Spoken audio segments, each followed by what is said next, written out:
everyone. Thank you for tuning in to Relationship Entertainment TV. I'm your host, Felicia Dortch, with the news you can use and the ish you don't want to miss. So, guys, can you believe that it is almost Thanksgiving? I swear I was literally just saying it was Halloween. We were going to try to figure out what we're going to do COVID style Halloween. Now we got to figure out what we're doing for Thanksgiving. So that's one of the things I wanted to talk about today.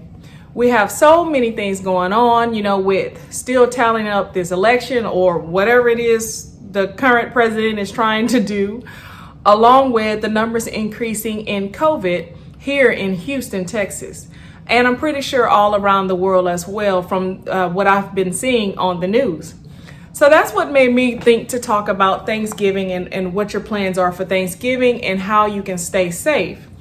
So here in Houston, I always like to be very transparent about what's going on with me or what's going on in my city, because that's where I live and that's what I can talk about.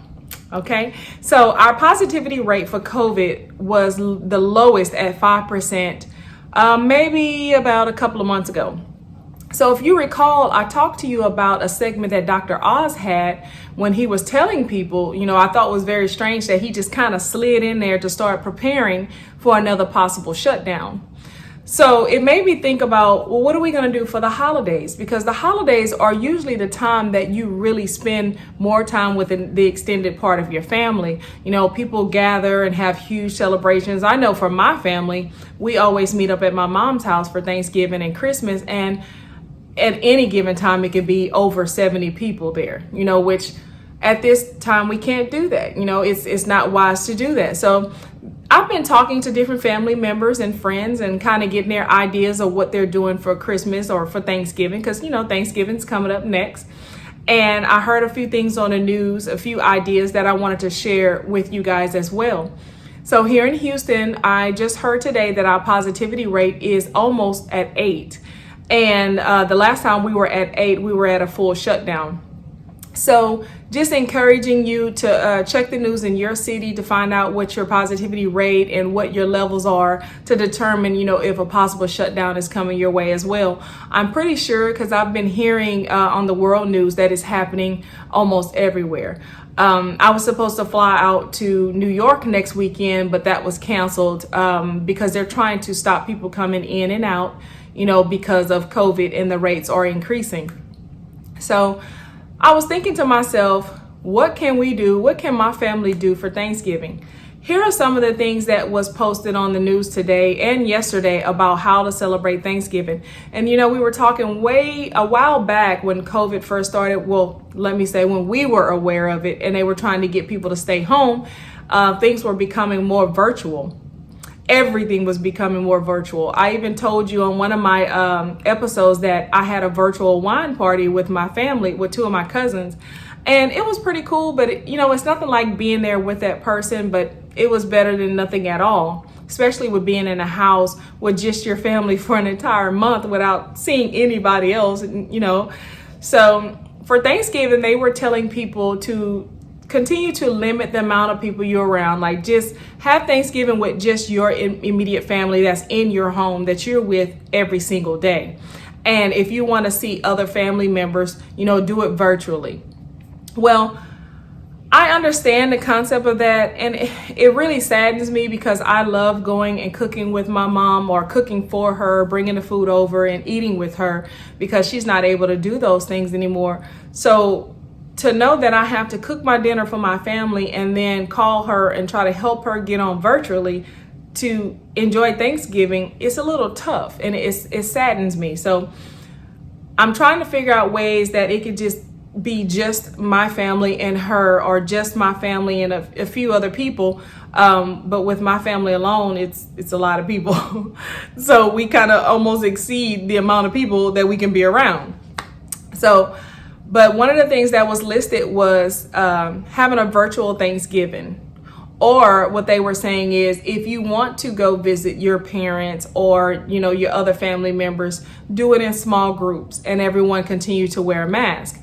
So that would mean that I would go to my mom, have Thanksgiving before Thanksgiving, like the day before, have Thanksgiving with her with a mask on. And then the next day, maybe a few other people can come by and do the same thing. Because as I was telling you, my mom's house is kind of the hub where everybody gathered.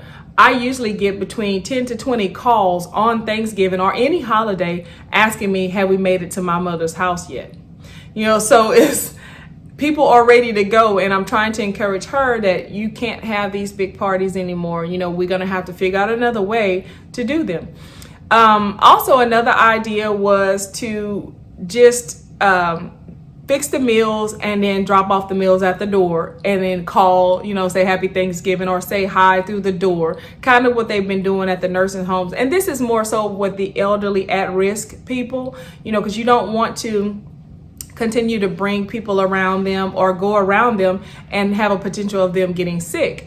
Because some of us are actually leaving the home to work. And of course, there's the mask mandate. So you're wearing your mask, but people are still getting sick because maybe they're not wearing the mask properly, or they're just getting to their office and taking the mask off altogether and not doing the cleaning precautions for COVID.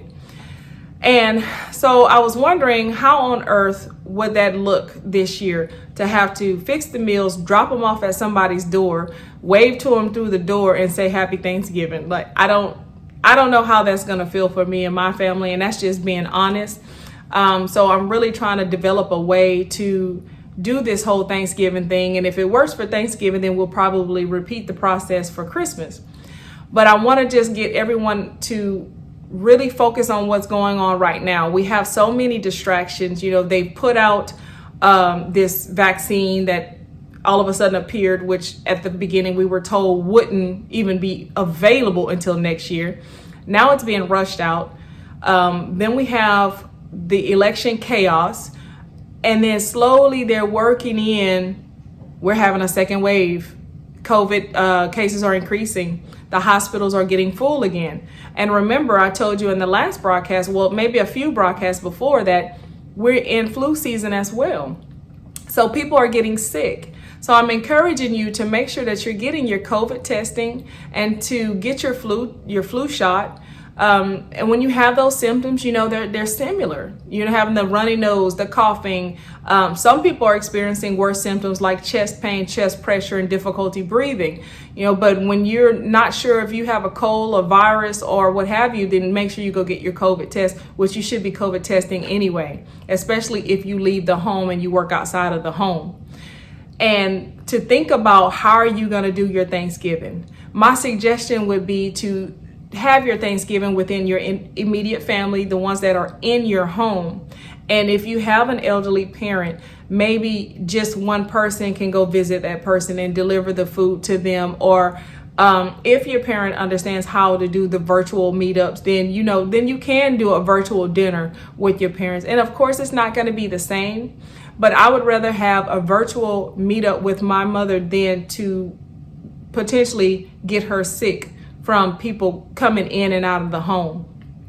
So that's some of the things that you need to be thinking about with the holidays coming up and with the positivity rates increasing. Hospital beds, we're losing hospital beds. They're full. I heard on the news today that we're back at capacity, and it's a potential that they may start using the children's hospital again. So keep all those factors in mind when you're deciding to do your Thanksgiving as well as Christmas. Try to be creative, and maybe with me, I have several siblings. So I was going to suggest that we take the time and maybe if we, just adamant about visiting with her in person, that we take turns instead of all of us grouping up at one time. Because if the siblings group up at one time with their children, it's going to be well over 10 people.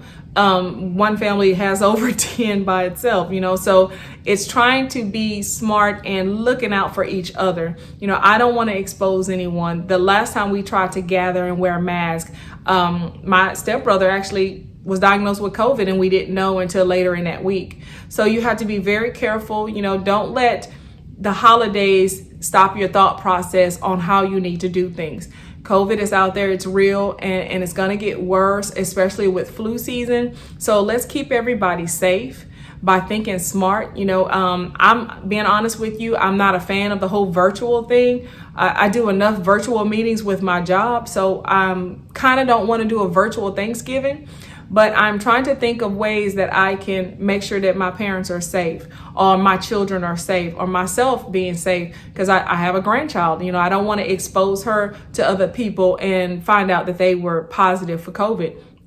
And we tend to get laxed when we're around family and we don't wear a mask. I noticed last weekend I went to my best friend's memorial. We lost her in April, and we were all out there for her balloon release or her lantern release, and no one had a mask on. Mind you, we were outside, we were spread apart, and even while we were sitting outside eating, we were spread apart away from each other. But I realized that I was laxed, and I got there with my mask, and then I took my mask off. And we can't do that because we don't know where everybody has been. We don't know if they're keeping their mask on when they're around people, so just keep that in mind when you're thinking about your plans for Thanksgiving. Again, I know this is different. This is once in a lifetime type of thing, but to keep each other safe and to keep our loved ones around, let's be smart about our choices, and if you do have any meetups, try to limit it to your immediate family or, a few people at a time, and keep your mask on. Even if that person hadn't left the house, like my mom doesn't go anywhere. I know she hasn't went anywhere, but people want to come by and see her, so I'm encouraging her to tell people that no matter what, love you to pieces, but you got to keep your mask on. So along with your Thanksgiving plans, while you're trying to plan out that menu, plan out how you're going to do it COVID style, because I want everyone to be safe. I hope this was helpful to you. I'm Felicia Dortch with the news you can use and the ish you don't want to miss. I'll see you next week.